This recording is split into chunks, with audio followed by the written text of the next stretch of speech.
Hello everyone. This is your mentor Ekta and I welcome you all on YouTube platform of CC Academy. CC Academy के YouTube platform पर मैं एकता आपका हार्दिक स्वागत करती हूँ और हम यहाँ पर एक वीडियो लेके आए हैं रिवर सिस्टम ऑफ हिमाचल प्रदेश यानी हिमाचल प्रदेश का नदी तंत्र। तो यहाँ पर मैं कुछ इम्पोर्टेंट रिवर्स और उनका नेम्स वगैरह डिस्कस करूंगी। कुछ एक इन्फॉर्मेशन जो हमारे लिए हिमाचल प्रदेश की रिवर से के रिगार्डिंग बहुत इंपॉर्टेंट है वो हम देखेंगे। राइट, तो हिमाचल प्रदेश की जो नदियां हैं there are total 5 major river. ठीक है, 5 मुख्य नदियां हैं, 5 नदियां हैं, ठीक, जो कि डिवाइडेड है 2 मेजर रिवर सिस्टम में। 2 नदी तंत्र हैं। ठीक, कौन कौन सा? एक है इंडस रिवर सिस्टम, जिसे अगर हिंदी में कहा जाए सिंधु नदी तंत्र। ठीक, और दूसरा है Ganga river system.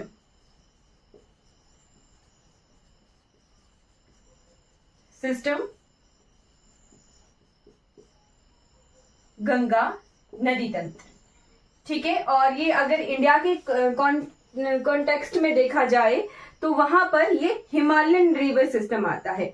Right, India की नदियां इस तरीके से डिवाइडेड हैं। हिमालय से निकलने वाली नदियां जो कि सिंधु, गंगा, और तीसरा रिवर सिस्टम जो बहुत इंपॉर्टेंट है वो है ब्रह्मपुत्र रिवर सिस्टम।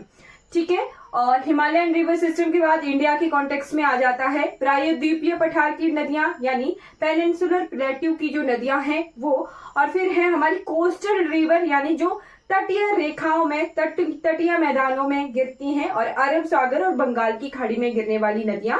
तो 3 तरह की नदियां हमें भारतवर्ष में मिलती हैं, जिनमें से हमारे हिमाचल प्रदेश में 2 नदी तंत्रों की कुछ नदियां हैं। राइट, तो 5 मुख्य नदियों में है, जैसे कि हमारे इंडस रिवर सिस्टम का पार्ट है चिनाब,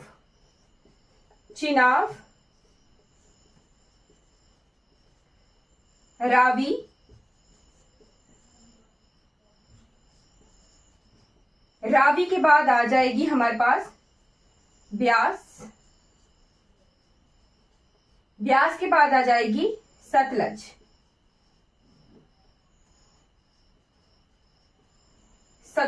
और गंगा रिवर सिस्टम की एक ही नदी हमारे हिमाचल प्रदेश में है जो कि है यमुना।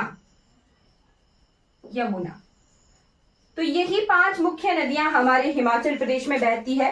पहली है चिनाब, दूसरी है रावी, तीसरी है ब्यास, चौथी है सतलज और 5वीं है यमुना। अब यहीं पे ही एक बहुत इंपॉर्टेंट, बहुत प्यारा और बहुत ही जो है इंपॉर्टेंट कंसेप्ट रहेगा, इंडस रिवर ट्रीटी। यहीं पे लिख लीजिएगा, बहुत इंपॉर्टेंट है। इंडस रिवर ट्रीटी यानी सिंधु नदी जल समझौता। सिंधु समझौता जो है शॉर्ट फॉर्म में लिख लीजिए, सिंधु समझौता। ये किस किस के बीच में हुआ है? तो ये हुआ है इंडिया और पाकिस्तान के बीच में। पीजीटी के एग्जाम में डायरेक्ट यहां से स्टेटमेंट वाइज क्वेश्चन आया था। तो ये समझौता हुआ था 19 सितंबर 1960 को। 19 सितंबर 1960 को ये सिंधु नदी जल समझौता हुआ था भारत और पाकिस्तान के बीच में। इसके तहत एक और नदी रहती है सिंधु, झेलम और चिनाब। सिंधु, झेलम, चिनाब 3 नदियां, और 3 नदियां ये वाली रावी, ब्यास और सतलुज। ये 3 नदियों का पानी 80% जो है पाकिस्तान ने यूज करना है और 20% जो है ये भारत ने यूज करना है, इंडिया ने यूज करना है। और वैसा ही रावी, ब्यास और सतलुज, इनका 80% वाटर इंडिया यूज करेगी और इनका 20% वाटर पाकिस्तान ने यूज करना है। ठीक, तो सिंधु नदी जल समझौते के तहत इन नदियों को 6 नदियां ये हैं, 6 नदियों को वेस्टर्न रिवर और ईस्टर्न रिवर ऐसे डिवाइड किया गया है, यानी पश्चिमी नदियां और पूर्वी नदियां। स्टेटमेंट वाइज में क्वेश्चन आए तो क्या सिंधु नदी जल समझौता जो है नदियों को पश्चिमी नदियां और पूर्वी नदियों में विभाजित करता है? बिल्कुल सही है। कब ये हुआ था? 19 सितंबर 1960 को हुआ था, और इसके तहत जो है कुछ नदियां जो है वो डिवाइडेड है भारत और पाकिस्तान के बीच में, इनके यूसेज के हिसाब से, इनके प्रयोग के हिसाब से तो 80% वाटर पाकिस्तान ने यूज करना है सिंधु झेलम चिनाब का, और रावी ब्यास और सतलज का भारत ने 80% वाटर यूज करना है। तो सिंधु नदी जल समझौता भी हमने साथ में ही कवर कर लिया, क्योंकि इस समझौते की 4 मुख्य नदियां जो है हमारे हिमाचल प्रदेश में बहती हैं। चलिए ये हो गया। अब इसके बाद आ जाते हैं इन रिवर्स की लेंथ, इनके नाम जो कि बहुत बहुत इंपॉर्टेंट है, एग्जाम में आ सकते हैं। चलिए देखते हैं। तो सबसे पहली नदी हम देखेंगे चिनाब। चिनाब नदी का सबसे पहले देखते हैं हम संस्कृत नाम। संस्कृत नेम, इसका संस्कृत नेम है चंद्रभागा। ठीक है, नोट कर लीजिएगा, चंद्रभागा। ओरिजिनेशन भी साथ में लिखेंगे। वैदिक नेम, इसका वैदिक नेम क्या है? तो इसका वैदिक नेम है इसका अस्कनी। ठीक है, असिकनी या अस्कनी, कुछ भी बोल सकते हो आप प्रोनाउंस करने के हिसाब से। ओरिजिनेशन या इमर्जेंस कहां से ये निकलती है? तो भागा और चंद्रा ग्लेशियर से भागा नदी चंद्रा नदी तांडी में मिलकर बनाते हैं चंद्रभागा या फिर चिनाब। ठीक। टोटल लेंथ इन हिमाचल प्रदेश में कितने किलोमीटर बहती है? तो length in Himachal Pradesh 122 kilometre ये बहती है। और वाटर कैचमेंट एरिया, जल ग्रहण क्षेत्र, वाटर कैचमेंट एरिया, जल ग्रहण क्षेत्र कितना है? ये है 7850 किलोमीटर, 7850 स्क्वायर किलोमीटर। अब इसका वाटर कैचमेंट एरिया का क्या हुआ? मतलब ये है जैसे ये पहाड़ी है ना, राइट, इसके तलहटी में नदी बह रही है। ठीक, तो ये जो सारा एरिया है जहां से ट्रिब्यूटरीज बह के मिल रही हैं, ट्रिब्यूटरीज यानी सहायक नदियां आ रही हैं, तो सारे एरिया को वाटर कैचमेंट एरिया कहा जाता है, जल ग्रहण क्षेत्र। तो water catchment area 7850 kilometre square है इसका चिनाब नदी का। और साथ में लिख लेना largest river in term of water volume, यानी पानी की डेंसिटी के हिसाब से, पानी के वॉल्यूम के हिसाब से ये सबसे बड़ी नदी है। ठीक, उसके बाद अगली नदी नोट करेंगे हम, रावी नदी। Second one is Ravi. Okay, इसको लिख भी लेना। ये लीव कहां करती है हिमाचल को? It leave Himachal Pradesh at Sansari Nala. और जाति कहां है? जाति है जम्मू एंड कश्मीर।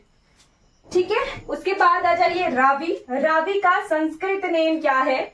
तो रावी का संस्कृत नेम है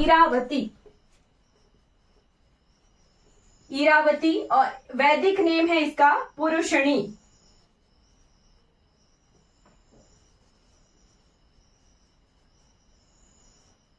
ओरिजिनेशन है इसकी बड़ा भंगाल से, बड़ा भंगाल क्षेत्र जो कि कांगड़ा का है, वहां पर भांदल और तांतागिरी 2 ग्लेशियर्स हैं जहां से ये मिलकर रावी नदी बनती है। लेंथ इन हिमाचल प्रदेश, तो ये 158 किलोमीटर बहती है, 158 kilometre. Total water catchment area, तो इसका एरिया है 5451, हाँ 5451 किलोमीटर स्क्वायर। और ये छोड़ती कहां है हिमाचल को? लीव्स एट खेड़ी जगह पर ये हिमाचल प्रदेश को छोड़ती है। थर्ड रिवर पंजाब जाती है। उसके बाद थर्ड रिवर इज ब्यास का संस्कृत नेम क्या है? तो ब्यास का संस्कृत नेम है बिपाशा। वैदिक नेम क्या है इसका? इसका वैदिक नेम है अर्जिकिया। अर्जिकिया।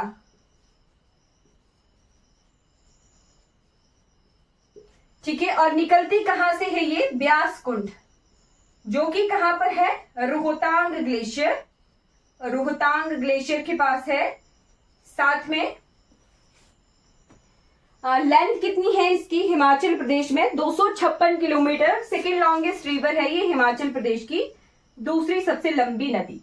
टोटल वाटर कैचमेंट एरिया, जल ग्रहण क्षेत्र कितना है इसका? 13,663, 13,663 किलोमीटर स्क्वायर इसका एरिया है। Leaves at Mirthal. मिर्थल जगह पर ये हिमाचल प्रदेश को छोड़कर जाती है Punjab. Right. Fourth river, fourth major river is Sutlej. Sutlej. Sanskrit name क्या है इसका? तो संस्कृत नेम है जी इसका शतद्रु। शतद्रु। वैदिक नेम क्या है? शुतुद्री। कैसे याद रहेगा? ई, वैदिक ई की मात्रा है आई और शुतुद्री आई, याद रहेगा। ओरिजिनेशन, तो ये इसकी दो चीजें हमने लिखनी है। ये मानसरोवर झील के पास है राक्षसताल। राक्षसताल जहां से ये निकलती है, और साथ में हिमाचल प्रदेश में ये एंटर करती है शिपकिला पे, शिपकिला माउंटेन पास। सबसे लंबी नदी है, 320 किलोमीटर इसकी लेंथ है। लिखिएगा, longest river of Himachal Pradesh. Longest river of Himachal Pradesh, Himachal Pradesh की सबसे लंबी नदी। टोटल वाटर कैचमेंट एरिया, जल ग्रहण क्षेत्र इसका 20,000 स्क्वायर किलोमीटर है, 20,000। और लीव्स एट भाखड़ा। भाखड़ा में ये हिमाचल प्रदेश को छोड़कर पंजाब जाती है।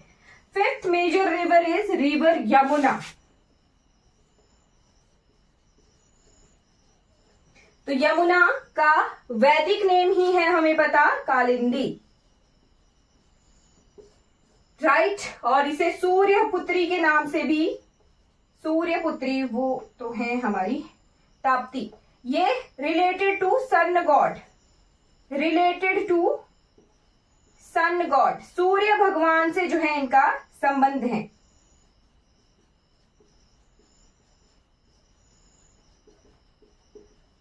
वहां यहां पे मैंने थोड़ा बोल दिया था, रिवर ताप्ती है जिसे सूर्यपुत्री कहा जाता है। ठीक है। कालिंदी ओरिजिनेशन, ये निकलती है बंदरपूंछ पे पर्वत पे यमुनोत्री ग्लेशियर से। यमुनोत्री ग्लेशियर। ठीक है। Enters in Himachal Pradesh at Khodar Majri. Khodar Majri जगह पर ये हिमाचल प्रदेश में एंटर करती है। सबसे कम लेंथ है इसकी 22 किलोमीटर, ये हिमाचल प्रदेश में बहती है। टोटल वाटर कैचमेंट एरिया तो लगभग जो है इसका कैचमेंट एरिया 3436, हाँ नहीं 2306 स्क्वायर किलोमीटर इसका, 2306 किलोमीटर स्क्वायर जो है इसका वाटर कैचमेंट एरिया है। और it leaves eight Tajewala, leaves eight Tajewala. Tajewala जगह पर ये हिमाचल प्रदेश को छोड़कर चली जाती है हरियाणा। ध्यान रखिए, जाती कहां है ये? हरियाणा। ठीक है। तो इनके जाने की जगह भी पता होनी चाहिए। राइट। तो ये आगे हमारे व्यूअर्स हिमाचल प्रदेश की बहुत इंपॉर्टेंट है, इनसे रिलेटेड कुछ इंपॉर्टेंट इंफॉर्मेशन हमने जो है नोट की है। इनकी ट्रिब्यूटरीज बहुत सारी हैं, सहायक नदियां हैं, जो किसी और क्लास के दिन हम डिस्कस करेंगे। आई होप आपको ये वीडियो अच्छी लगी हो तो लाइक शेयर और सब्सक्राइब जरूर कीजिएगा। आशा करती हूँ आपका आने वाला समय शुभ हो। Thank you so much for watching this video.